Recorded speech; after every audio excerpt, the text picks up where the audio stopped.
in this case study?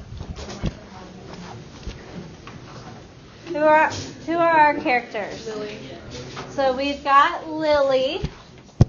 Who else? Barney. Ted.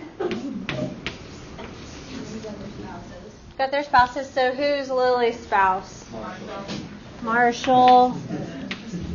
And who else? Huh? Robin. And then who else?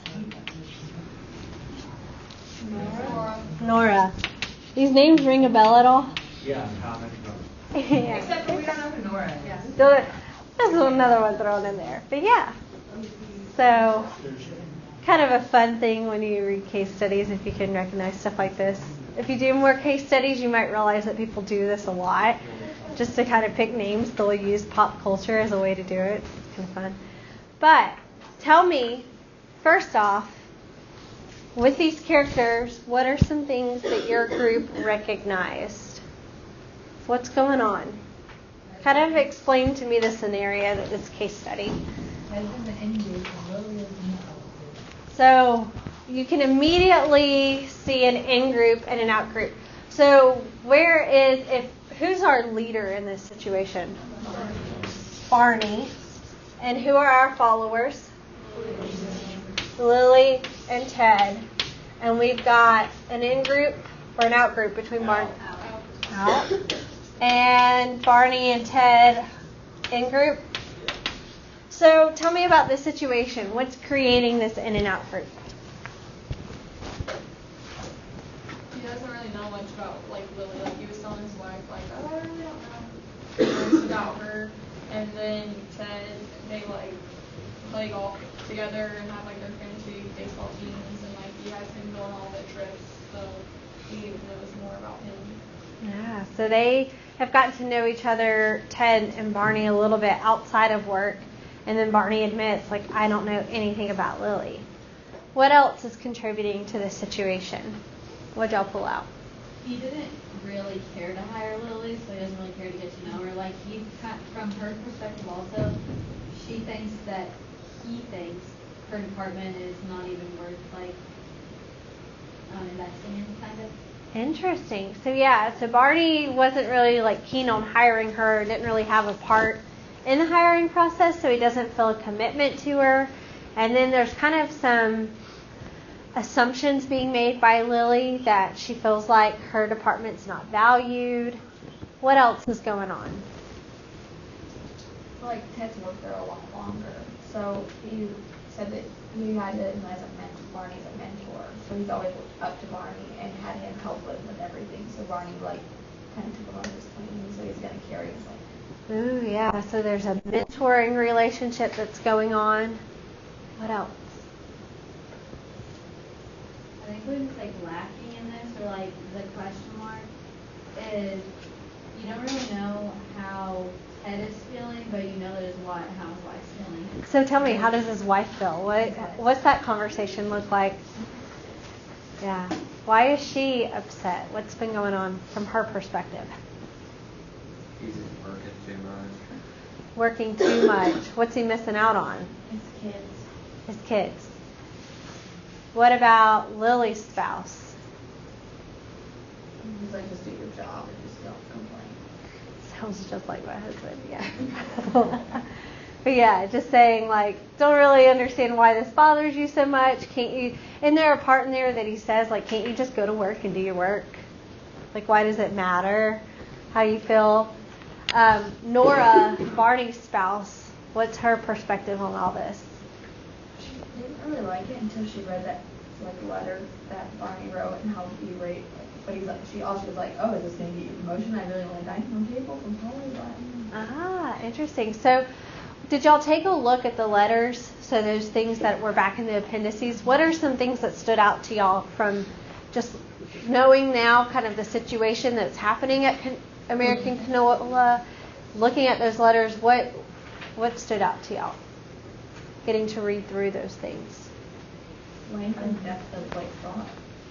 What do you mean by that? Length and depth of thought. For Grant, there was nothing, like, you're trying to get money for a bunch of things for a section of your company, you could barely write 2 paragraphs, but then for a award that is just an award, writes a whole page just raving about how he's the most amazing person and all the stuff that you couldn't talk about your own company's program that you're running. Interesting. What else stood out to y'all?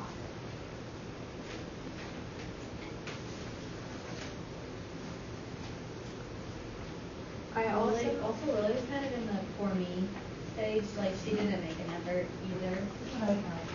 Say that again? For me, like Uh-huh. like she felt so insecure about her relationship, but she didn't do anything to make it better either. She just sat there and like waited for him while Ted was rather like in the beginning he looked up to Barney and like reached out for him to be a mentor, so that's why he is the way he is. So Lily wasn't making really any effort either to build a relationship. What were you going to add to that, Catherine? I don't think that Ted really enjoys what he's doing. It's like he's in the role, but he has no fulfillment from that. But just kind of like with his mentor relationship, he's been kind of stuck there, but he doesn't really feel satisfaction in that. And then I also think on Lily's part, she's like in that stranger phase. So it's basically what we've been saying earlier, but that's what's added to her stress is that she doesn't know anyone very well. Yeah. How long has Lily been with the company? 6 months. 6 months. And how long did it say Ted had been there? 3 years. 3 years. Tell me about how Barney got into his position. Kind of like handed down to him because like the ones above had stepped down, so he just kind of moved up without even applying for it. Yeah, he just kind of moved into that leadership position, kind of just drifted there. Do y'all think that happens a lot in companies and organizations? There's this idea that sometimes people that are put into leadership or management positions maybe aren't the most qualified, but just by virtue it kind of happens that they end up there. So they haven't really received the training or things that they need to be the most effective leader that they can. You also don't know if they want to be there or not. Was Barney sure that was a position he even wanted? He never applied for it or thought about it. He never was hired for it, so. Yeah, it just kind of happened, right? Also, he doesn't do anything with it, so I don't think he's running about it. Yeah. He's still doing his old job. Yeah, he's doing his old job, not really excited, doesn't really seem, at least based off of the scenario we have, to really be trying to grow personally or become a better leader. So y'all already mentioned in and out groups, but what are some other pieces of LMX theory that y'all were able to pull out from this? Lily is kind of in the stranger phase, and Ted is in more of a mature partnership phase. So stranger, and you said mutual partnership? The Mature partnership.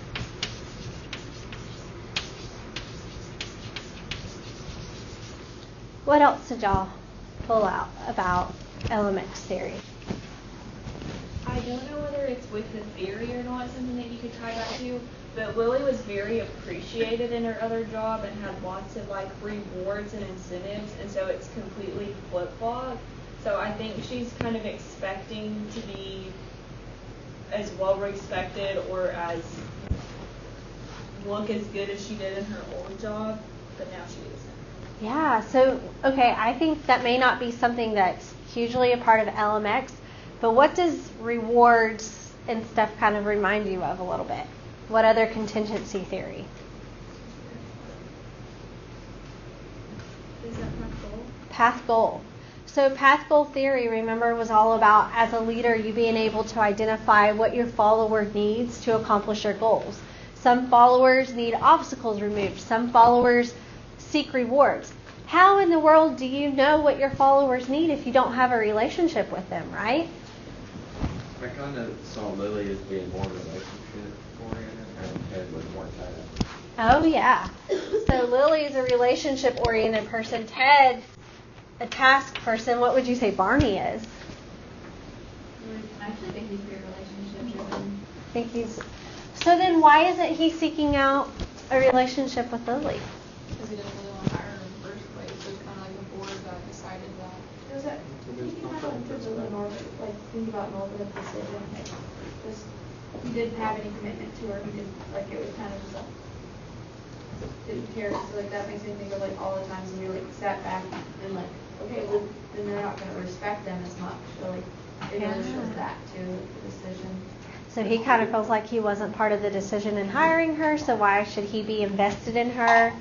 That's a pretty good tie in there. Since he didn't have that investment, he just kind of was like, whatever happens, it happens. Not my problem.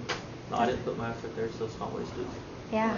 She's not into the golf, I said, and that's, he wants to go to state college because of their golf course, which, whatever, but they think, women can, and I know a lot of women actually learn how to golf just so they can run in high groups like that, in companies.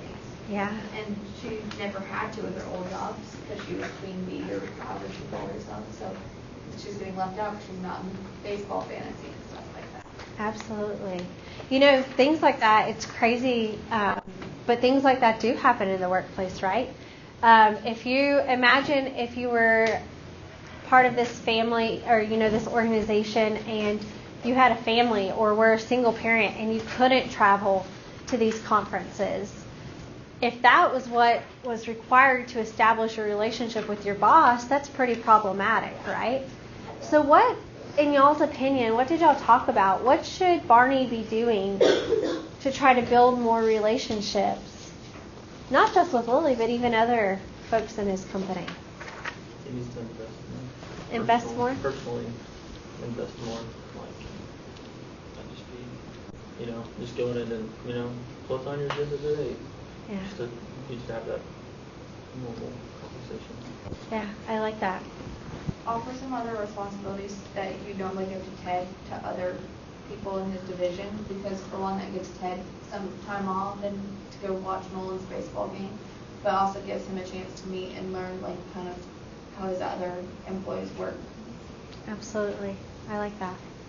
I think there's an in and an out group now between the male employees and the female employees because they're doing all guy things together, like the golf trips. He was taking 2 of his male employees to the conference. So he needs to find out a way to relate with the women. Absolutely. I'd agree with that. I also think he's rather self-centered, considering he invited people over to his house and then he showed trips, or he showed a slideshow of his own trip instead of actually talking to the people that he brought to his party.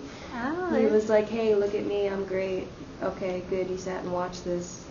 I don't know you, but bye. So he's not really celebrating others around him either. Yeah. What did y'all kind of discuss as things that Barney could do? Didn't get to that? So just kind of thinking, what things would matter, do you think, just kind of off the cuff, do you think would be helpful to build more relationship? Definitely he needs to attend to get to know Lily. Yeah, absolutely. Are there any just practical things? So kind of one of the things that Caleb said about just taking the time to say, hey, what are you doing today? What are things that leaders or bosses can do to build relationships? Instead of hearing you'd only been in Lily's office twice and the whole time she'd been there for 6 months. If she's not busy or something, just go in and be like, hey, how's it going?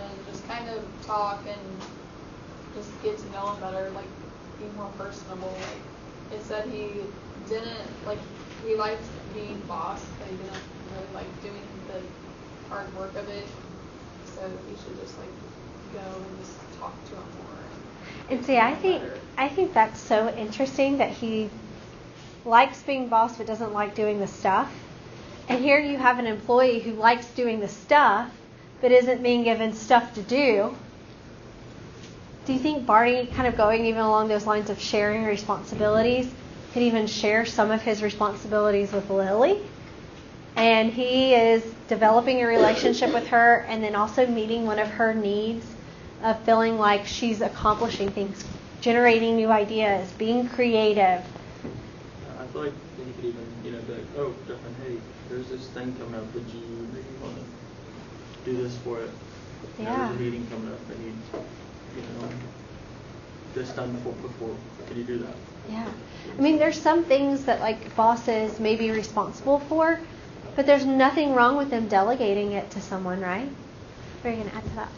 Like how she applied for that grant and just wrote like a kind of generic thing. Like you could have stopped in her office, like, hey, what's this grant? Like, tell me what it's all about, what it's gonna, like, what's gonna get it, who's all applying, that kind of thing. So we could have made that message more personal to the education portion of his company. Absolutely. Like, he wrote that letter and was happy to do it, but he didn't even take the time to really find out more about it. That to me was really interesting. Do they have staff meetings, all of them together? Was that mentioned anywhere in there? I don't think so. They go to lunch for baseball, dance and baseball. Yeah. So what could he do and Barney do in terms of staff meetings? We should have more of them so everybody kind of gets to know each other better and just like touch base and kind of know what's going on and how everybody feels about whatever they're doing. Yeah. I think staff meetings are important because it helps with communication. And even though LMX is focused on that dyadic relationship between leader and follower, do you think it's important for the followers to have a relationship at some point? They may not have and LMX doesn't focus so much on what the relationship between followers looks like. But if Ted and Lily were to understand each other more, what would more than likely happen? The more you're around somebody, you start to think similarly. You start to find commonalities. What's that going to do? Move Lily from what to what? From the out group to the in group. And so it's kind of hard to accomplish that if they're never in a room together. You can kind of tell from the scenario. Do you think there's some assumptions that Lily makes about Ted or Ted makes about Lily? That they just assume they must act this way or think this way? But nothing in the scenario actually says that they talk or engage with each other to really know if that's what they think. So staff meetings are pretty important on that aspect. Anything else y'all would say needs to be done? Do you think Barney needs some training? Yeah, I think we could all agree on that. So this kind of goes back to that idea, though, of in and out groups. Because ultimately you would think if Barney went through some training and realized that he should be trying to do things to get Lily in the in group, based on the email that Lily sent, does she want to be in the in group? Yeah? So what can Barney do to convince Lily that she's part of the in group? What do you think would matter to her? I think at the house, his wife mentions, who's that girl? I didn't even know her name. So start by, actually introducing each other. And, every time he sees her, acknowledge that she's there. Absolutely. But it seemed like that's kind of common with all of her, all of his employees, though, because he said, she goes, well, why didn't you invite more people? It was just kind of a few people. And he goes, well, they were at church or something. He didn't even, care to know where they were and maybe not even invite any more people than what he did. So he probably needs to be just a smidge more detail-oriented when it comes to knowing the people that he interacts with. Now, here's my last question. In the scenario, Ted sent Barney a PowerPoint presentation, right? And there were some major errors in it. And he just kind of made them and went on about it. What do you think? How do you think Barney would have reacted if Lily had done that?